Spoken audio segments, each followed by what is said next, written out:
dương việc thôm đó xua mới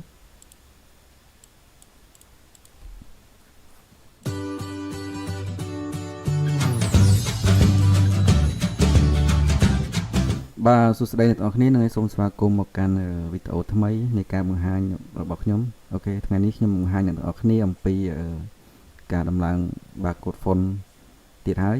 គឺការដំឡើង barcode font ប្រភេទមួយទៀតគឺ code 39 barcode font អូខេអញ្ចឹងតើវាមានរូបរាងមិនទៅតែយើងចូលទាំងអស់គ្នាដំបូងឡើយយើងត្រូវបាទវាមាន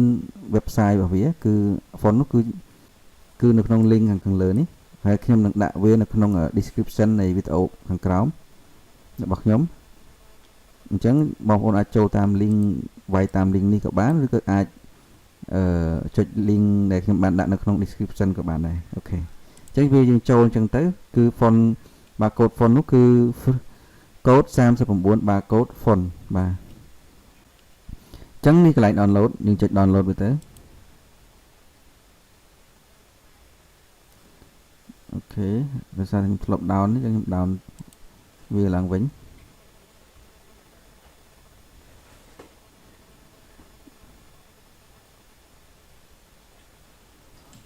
ហ្នឹងហើយយើងចុច download ទៅបើសិនជាអត់មាន internet download manager វាអាច download តាម browser បានអូខេហើយយើងមើលការប្រើប្រាស់នេះការប្រើប្រាស់របស់ font នេះអញ្ចឹង font នេះវាតម្រូវឲ្យយើងត្រូវវាយសញ្ញាវងកញ្ចក់សងខាងនៃតម្លៃដែលយើងចង់ generate ជា barcode ហ្នឹងយើងវាយផ្កាយក៏បានដែរប៉ុន្តែគ្រាន់តែសញ្ញាផ្កាយវាចេញនៅខាងក្រោមបើសញ្ញាវងកញ្ចក់នេះគឺវាអត់ចេញទេគឺចេញតែលេខទេអូខេពេលខ្ញុំ download ហើយខ្ញុំចូលទៅកាន់ folder download របស់ខ្ញុំបន្ទាប់មកទៀតយើងចូលបើកយើង right click លើវាមកហើយយើងយក extract មកទីនេះបើសិនជាអត់មាននេះទេបងប្អូនត្រូវតែមាន WinRAR ឬក៏extract បាទ zip បាទ fit អញ្ចឹងយើងចូលទៅកាន់ folder ហ្នឹងទៅនេះយើងមើលទៅគឺ font មួយប្រភេទវាគឺជាប្រភេទ true type font file នេះអញ្ចឹងយើងចុចលើវាdouble click វា2ដងទៅតមកទៀត install វាអូខេនេះ font ហ្នឹងគឺមានរូបរាងយ៉ាងគឺមាន barcode នៅខាងលើហើយមានអក្សរ code នៅខាងក្រោមគឺវាស្អាតអូខេអញ្ចឹងខ្ញុំតម្លើងរួចរាល់ហើយអញ្ចឹងយើងបើក Excel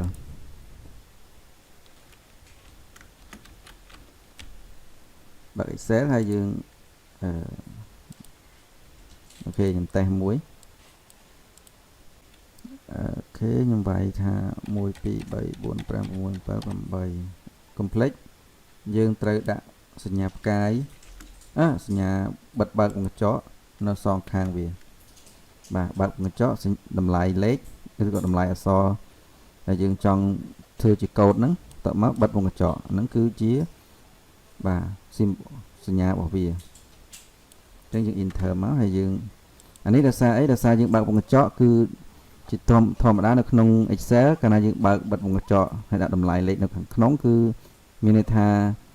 ជាចំនួនដកអញ្ចឹងយើងត្រូវ convert វាទៅជាតិចសិនបានយើងអាចដាក់សញ្ញាវងកញ្ចក់បានយើងវាយវាម្ដងទៀត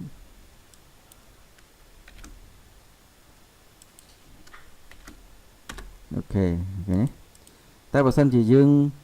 ឧទាហរណ៍យើងមានអក្សរលាយជាមួយលេខអាហ្នឹងវាចាត់ទុកថាហ្នឹងជាតិចឯងអញ្ចឹងវាអត់ចេញសញ្ញាដកដូចមុនទេអានេះគាត់បញ្ជាក់ថានេះបើសិនជាវាមានអក្សរលេខអញ្ចឹងណាតែបើសិនជាមានលេខសុទ្ធអញ្ចេះគឺត្រូវតែ format វាទៅជាតិចបាទឬក៏យើងដាក់អញ្ចេះទៀតទៅ1 2 3 0 5អីទៅអូខេអញ្ចឹង font ហ្នឹងគ្រាន់តែយើងចុច select លើតម្លៃរបស់យើងមកយើងដូរអញ្ចឹង font ហ្នឹងឈ្មោះថាID automation HC អញ្ចឹងទៅ ID